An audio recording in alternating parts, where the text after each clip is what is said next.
J'en ai reçu la nouvelle ce matin par une lettre du pays. Quoique je n'ai jamais reçu d'elle que des coups, cela m'a fait de la peine. Qu'est-ce que c'est encore que ces manières-là? Ma mère, ma pauvre mère est morte. C'est un malheur, et je n'y peux rien. En tout cas, il ne faut pas que l'ouvrage en souffre. Ah, vrai, la bonté n'étouffe pas madame.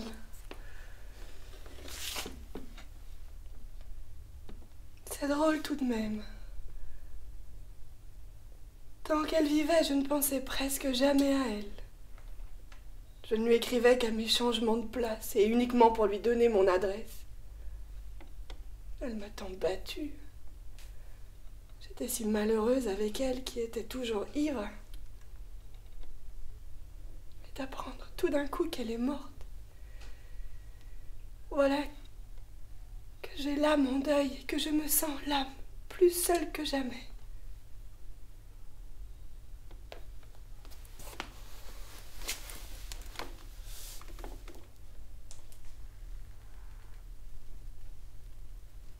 Une nuit, je me souviens.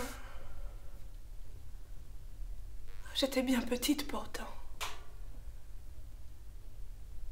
Je me souviens que nous fûmes réveillés en sursaut par la corde du bateau de sauvetage.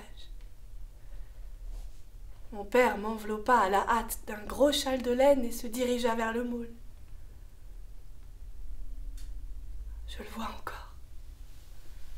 Long, nu, tout rigide. Il avait des cheveux collés au crâne et des gorimons emmêlés qui lui faisaient comme une couronne. C'était mon père.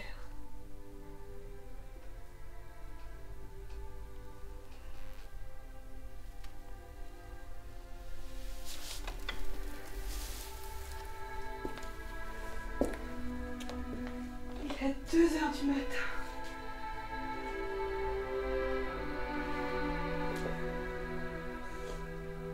Et Joseph est en route, quelque part dans cette nuit. À travers l'espace, je le vois. Ah oui, réellement, je le vois.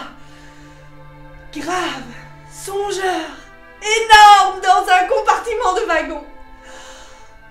Il me sourit. Il vient vers moi. Il s'approche de moi. Il m'apporte enfin la paix, la liberté, le bonheur. Le bonheur. Je le verrai demain.